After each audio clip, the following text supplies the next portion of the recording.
interested with U.S. immigration? Can Donald Trump give you a green? Hey guys, before you file for your spouse,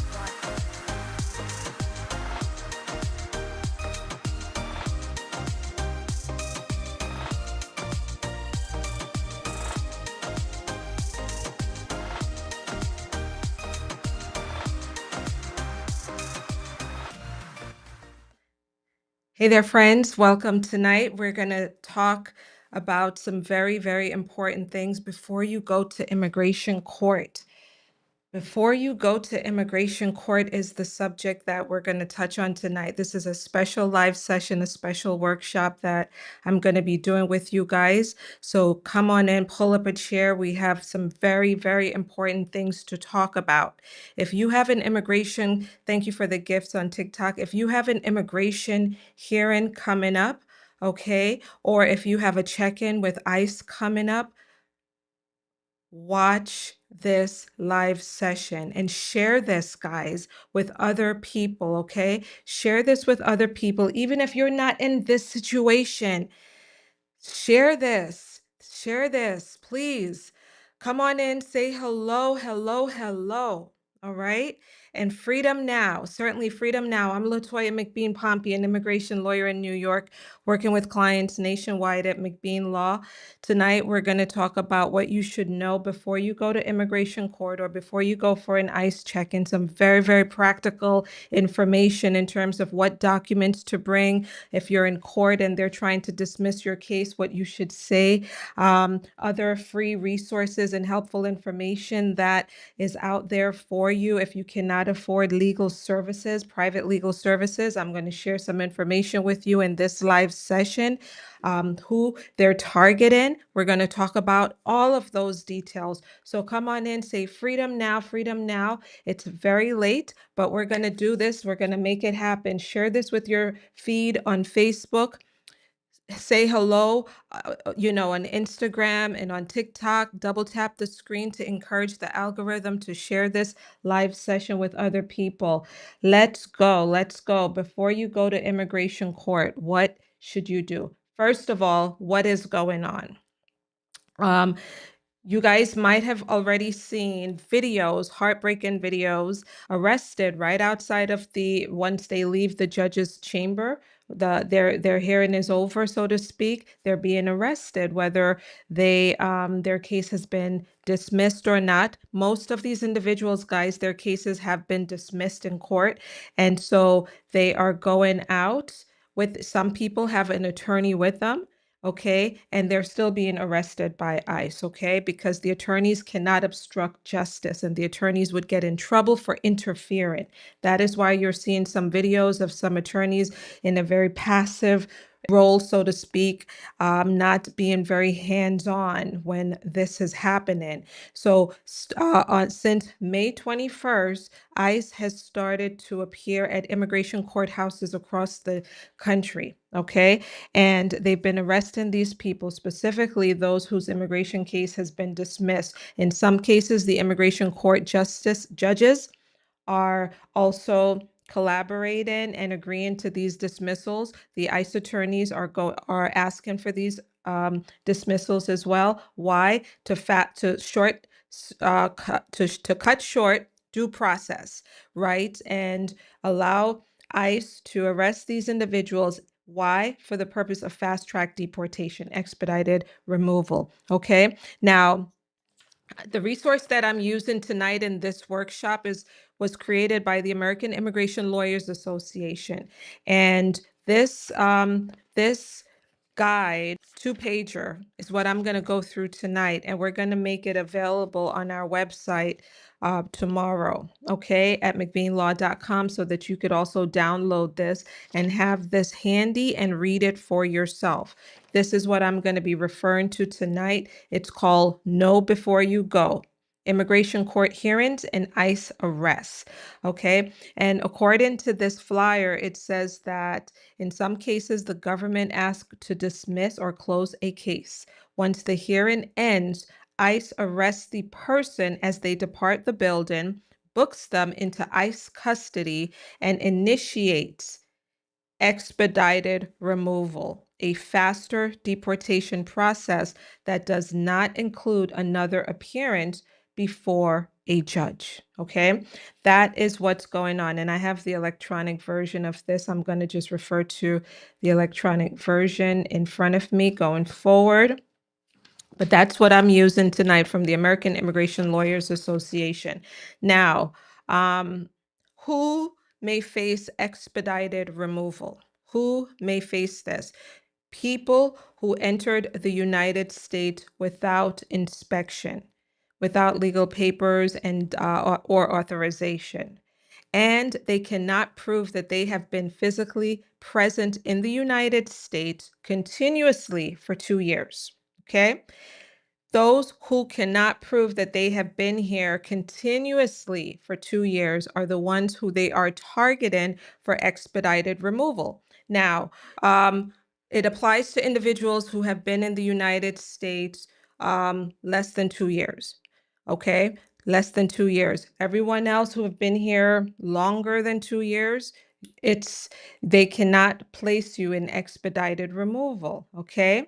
Okay. Now, let's go over to the section here about who is exempt. This is along the same lines. Who is exempt from expedited removal? Anyone who was inspected and admitted to the United States, even if their visa or authorized stay has expired. Okay? If you've been inspected and admitted to the United States, even if your visa has you've overstayed your visa, you're not subject to this expedited removal. Secondly, people who can prove that they have been here 2 years or longer continuously, they're not subject to expedited fast track removal. Okay. Unaccompanied minors under the age of 18, not subjected to expedited removal. Cuban nationals who arrived by airplane. Again, I'm reading this information, taking it directly from the American Immigration Lawyers Association. Okay. Now, it's the documents that you can use to prove that you have been here in the United States continuously. Carry these documents with you. Yes, you're going to have to start carrying a bigger purse or something, right? Or, find a way, Ben, find a way. There are ways of carrying things. These are the documents that you should carry with you to prove that you've been in the United States, okay, continuously for the last 2 years. Carry photocopies of any records showing that you have lived here continuously for at least 2 years, such as a lease or rental agreements, utility bills, or bank statements spanning 2 years, dated medical, school, or employment records, mail postmarked more than 2 years ago. Okay? It is safest, there's a note here that says it is safest to keep these documents in a secure folder that you bring to court. So carry these with you at all times, court or not, but specifically if you're going to court, have these documents on you as well, okay? In the event that they try to arrest you or they do arrest you, at least when they take you down, you'll have some documents to prove that I've been here for the last 5 years, I've been here for the last 10 years, or however long you've been here. Very important that you have some proof with you. Some people might be eligible for a credible fear interview. Some people, not everyone. We all know that most people do not come here because they have a fear of persecution, but some do. So those who do have a fear of persecution, a credible fear of persecution, well, this is for you. If you're afraid of returning to your home country because you fear torture or persecution, tell the ICE officer, I am afraid to return to my home country. I would like a fear screening interview. I fear persecution or torture. Using these types of phrases, according to this flyer, can pause expedited removal and give you the chance to explain your fear to an asylum officer. All right. Guys, this is super important information. There are so many people out there tonight who are really, really, really afraid because they have a hearing coming up, or they have an ICE check-in coming up, and they're seeing all these videos, they're seeing all of these activities going on around the country, and they're feeling trapped because if you don't show up to court, you're going to get a removal order issued against you. And of course, there's a way for your attorney or you to ask for a WebEx hearing, which is preferable, so that you can do this hearing at home or at your attorney's office. All right. But if you have to show up, right, because there is no WebEx hearing, well, you've got to know these things and bring these documents with you. Now, the flyer also says before you sign anything, by the way, we will, once this live session goes on YouTube, we're going to just cut the lag from earlier. We're going to just cut it out so that you'll have a clean, direct version that you guys can go back to and watch that video, this video, okay? Before you sign anything, pay attention to what I'm about to say now before you sign anything. If an officer presents paperwork titled voluntary departure, stipulated removal, or waiver, ask to speak with a lawyer before you sign anything. Okay? Because if you sign one of these documents, if you sign this, guys, it could lead to your immediate removal from the United States. Now, here are some questions to ask if you're in immigration court. Here are some questions to ask before your case is dismissed. If the judge and the ICE attorney are really pushing the idea of dismissing your case, you've got to ask, well, why is the government requesting dismissal of my case? Why do they want this? Why? Why? What's the rationale? Get that on the record. Secondly, what are the circumstances that have changed in this case that now makes you or the court or the government attorney, what has changed that makes them now want to dismiss this case? Okay. And then thirdly, what are the consequences for me if the case is dismissed? You've got to ask this. Okay. And for some of you, you will have a private attorney there who could help to assert your rights. All right. Who could ask these questions for you. But if you're there without an attorney, you should be prepared to ask these 3 questions if they're really pushing to dismiss your case. Okay. Now, key requests to make when your immigration court case is being dismissed. These are things that this is what you're going to ask the government to do if they're pushing to dismiss your case. Number 1, you request that DHS submit the motion in writing. Ask for a write-in. Let them put in the rationale for why they're seeking to dismiss your case. Let them put it in writing, because that write-in is going to be very important in the days ahead for your attorney if you decide to hire a private attorney. Number 2, request the chance to respond to the motion in writing. You're going to need some time. You're asking them to submit something in writing with a rationale about why they're seeking to dismiss your case. And you now need time as well to respond to this and request a full 10 days time, 10 days to respond to this, and request that you need some time to find an attorney to help you to sort this out and figure out what your response should be. Okay, if you're there alone. All right, now, if your immigration court case is dismissed and you are arrested by ICE officers, what's next? What's next? Well, first of all, know your basic rights. We've gone through the rights before. You've seen other videos and attorneys and read blogs over the last few months about your rights. So know your basic rights. Right to remain silent. You do not have to answer any questions without a lawyer. Right to speak with an attorney if you're detained. A right to contact your consulate, right? To see what they could possibly do on your behalf.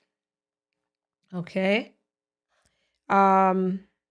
And then you have the right to refuse a home search unless you have a right to refuse entry into your home unless they have a warrant signed by a judge. Okay, judicial warrant. You know these things. This is these things. But in the moment when it happens, that's when this knowledge is most important. So keep this fresh in your mind. Okay, know your rights. Okay. Hold on a second. Forgot to put ice in the water. Okay, now let's talk about the possible outcomes of expedited removal. What could potentially happen? Okay, if they remove you, deport you in this fast track way? Well, first of all, deportation happens just like that. It could be as little as in 1 day, just like that. It's very, very, very swift. Okay. That's why it's called fast track deportation. Very fast. You have no right to appeal the decision, friends. And you'll have a 5-year bar. You'll be banned from the United States for 5 years. And of course, going through this deportation fast track process can have long-term immigration consequences to your ability to return to the United States. Okay. Um, Now, at the end of this live session, I'm going to pull up some free resources that we shared today on social media. If you're on Instagram, you might have seen it. If you're watching from um, Facebook, you might have also seen some free resources that we shared for individuals in this situation. I'm going to pull them up before we go today. Save phone numbers, guys. Save certain phone numbers in your contacts. The phone numbers that I'm going to share with you in this at the end, save those phone numbers. Of course, consult with an immigration attorney before your next hearing to talk about same things that I've discussed with you in this public live session. Your lawyer is going to cover the very same thing. Gather documents proving 2 or more years of your U.S. residence and share this information that I've done for you tonight and shared with you. Share it with family, friends, and other people. Okay. What else do they say here? There are several lawsuits out there that are challenging the legality of these courthouse arrests, and the outcomes are still pending. Now, have I covered everything? Okay, the last section really is how to prepare your loved ones in the event that you're deported in a fast way. Discuss all possible outcomes and scenarios with your with family members in advance. Arrange childcare. We've talked about this before. Share emergency contacts. Store important documents like your passports, birth certificates with someone who you trust. Keep some money available for unexpected expenses. Again, guys, information shared by the American Immigration Lawyers Association, very practical information in this special before you go to immigration court live session. Now let's see. So today, I could just get this off the screen. Today on social media, we shared with you 4 helpful resources for those who are facing expedited removal. And you might want to just do a screenshot as I pull these up, okay? 4 helpful resources for you. The first one is this is the Immigration Court EOIR automated hotline that you can call, this 800 number. You could call this number and it'll tell you whether you have a hearing coming up, and you could just stay plugged in. Okay, it's 1-800-898-7180. That's 800-898-7180. Do the screenshot. The second screenshot that you should have available to you is Family Support Hotline. That number is 855-435-7693. Again, it's 855-7693. I called this number today. It works. Okay. Now, these people, these organizations, these flooded right now, but this phone number works, okay? And they will help you to coordinate some emergency next steps related to your family, okay? This is the Family Support Hotline. Then the next one is how to locate a loved one who is detained by ICE. And this is on the website, ice.gov/ODLS, okay? You could put this Screenshot this so that you have this information. And I have a video on YouTube about how to locate a loved one. So you could always search McBean Immigration TV for that video. I go into a little bit more details in that video. And then for those of you who cannot afford private attorney legal support, here's a way. If you're in New York, this is New York only. If you're in New York, this is the Legal Aid Society. They have the New York Immigrant Family Unit Project, and individuals detained by ICE may qualify for legal representation through this organization if their case is in New York City, or if you're a New York City resident with a case in New Jersey, they might be able to also assist you. Okay. So this is legal help in court, New York City, New York residents only if you qualify. I have no idea what their qualifications, the criteria are, but you should also screenshot this. Okay. And then lastly, we shared with you that if you're arrested, call your immigration, call it an attorney or your consulate so that they can coordinate legal and practical support on your behalf. Okay, so there you have it. All right. There you have it, guys. Resources for you. Okay. If you're joining on social media, you could always watch the video on YouTube to get these resources again and listen to this a second time. It's always good to watch these things over and over again, okay?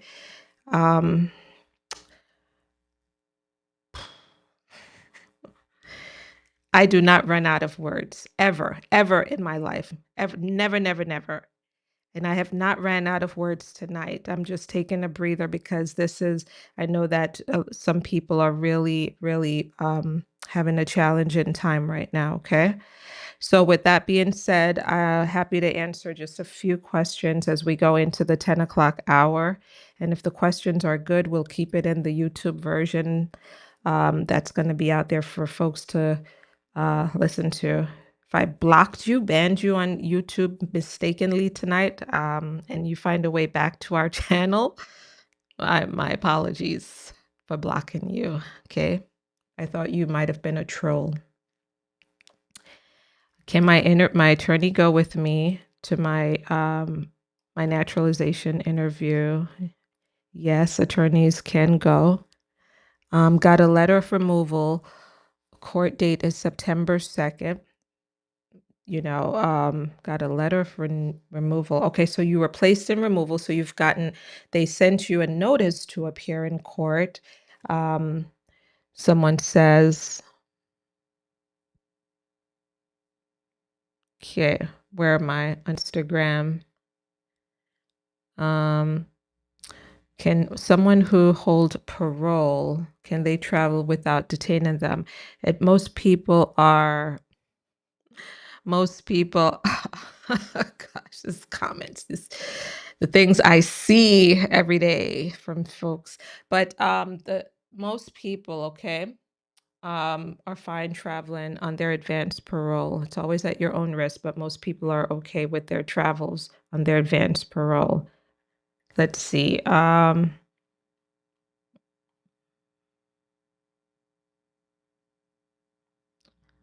False claim to denied, reapply. This is an unrelated question, but I'll answer it. Any suggestions for someone with false claim to U.S. citizenship in the mid-90s, married to a U.S. citizen? I-485 was denied. I reapplied, and now I have a second interview. No removal proceedings seen on my alien number when I checked online. So, you've got to work privately, Wendy, with someone on this, okay? Work privately with them. But I would have wanted to see the I-485 denial letter, okay?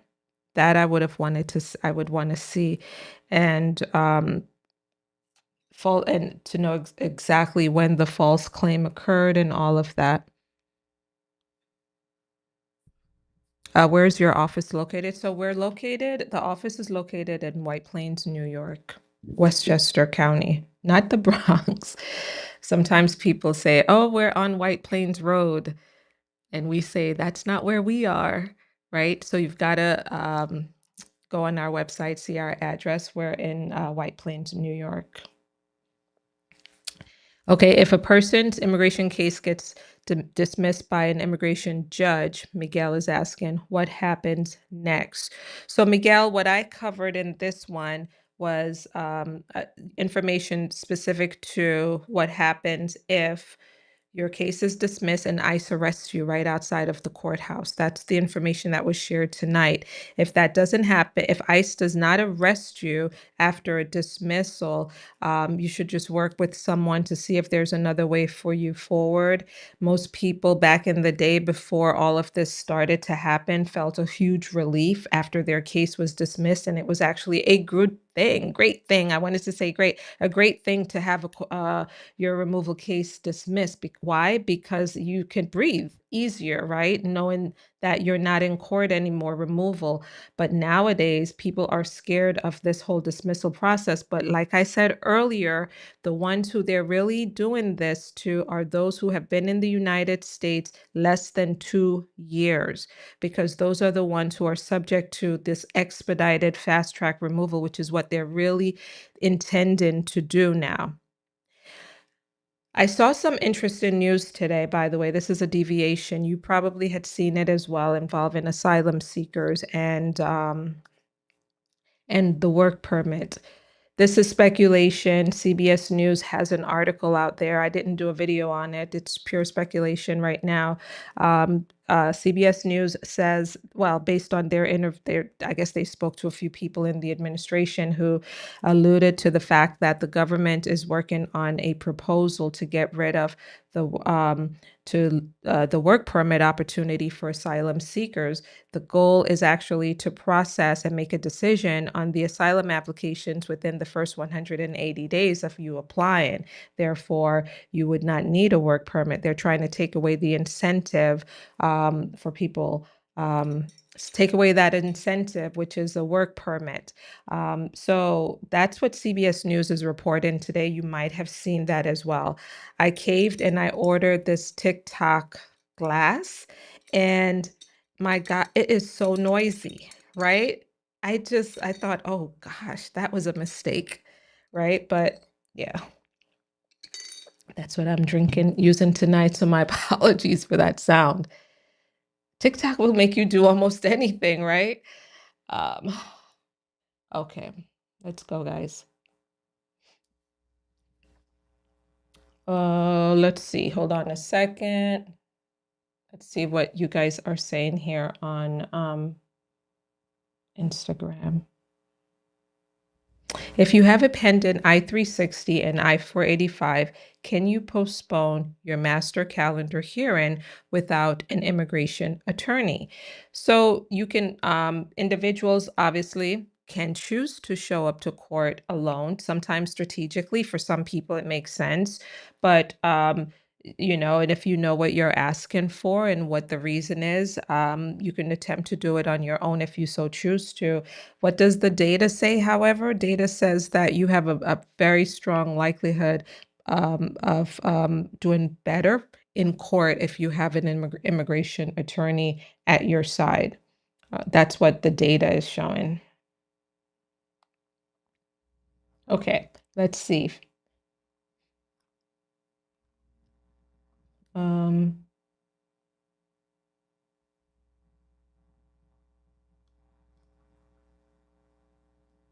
can a green card holder travel that has a citation and it looks like it's a misdemeanor? What I'm going to say there, Virginia, is that green card holders most of them are fine with their travel, even with certain misdemeanors on the record. I don't know what this is. I don't know yes, I saw your 15 other messages. You don't have to continue to do that. I don't want to ban you from the channel. I can't place you in timeout right now based on how I'm set up. and I don't want to ban you, please. So don't do it again. What I was going to say is I don't know how normally this type of offense that you've put here involving the deer, this hunting, I've never seen it be a serious consequence for immigration purposes. Um, I'm just not familiar with that type of crime, to be honest with you, okay? Is naturalization still possible? Yes, it is. Okay, it's still safe to travel with advanced parole, no criminal background. I see that. Okay, let's see if I have any, if do you guys have any questions related to the content that I shared earlier? Can I have your address and number, please? Yeah, we're reachable. You could go into the bio. Okay, go into the bio. They're on Instagram and you'll see our contact information. It's 914-898-9488. And you could go to mcbeanlaw.com for our address. Okay, let's see. Why is USCIS so defensive? USCIS has new policy people who were appointed by the Trump administration, and they have a hardline approach to immigration, and they're assisting ICE actively with investigations, setting up interviews of individuals who they intend to have ICE arrest. They're like a law enforcement arm right now for ICE. Okay. Um, let's go down here. Uh, Someone says, I've heard that people get deported with even a green card trying to become a citizen. Green card holders, before Trump, green card holders, we've had cases involving defendant green card holders who were placed in removal proceedings for various reasons. So, and green card holders can be deported. And again, we've worked with cases involving green card holders who were deported and trying to get back into the United States. So there's nothing new really there, but what's really new is the fact that they are emphasizing that green card. They're just the language. They just want to protect citizens. That's what they're even talking about now. We just want to protect citizens. So non-citizens are not important to the government anymore, it seems, based on what we're seeing on X, Twitter, formerly known as Twitter. So there's this notion that legal immigrants, like green card holders, they're kind of like visa holders. That's something I picked up on months ago with them, and that language is getting stronger and stronger each day. Okay. Okay.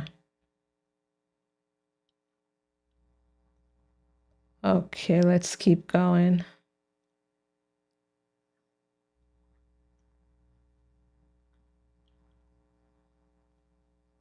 Um, my the online app says my case is taking longer than, yeah, the I-130 has slowed down for many people. Do I need an attorney to go with me to my green card interview? I'm married to a US citizen. I'm a CHNV parolee.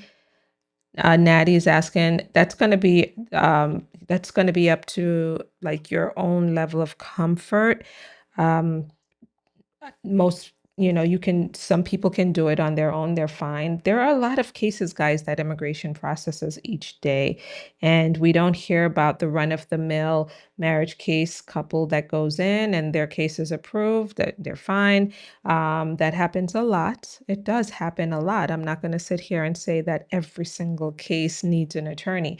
What I'm mostly concerned about right now, Natty and others, is the fact that the government is cutting off people's due process rights and dismissing these cases, and without giving these people an opportunity to present a real case, and then the next day putting them on a plane or sending them back to their home country.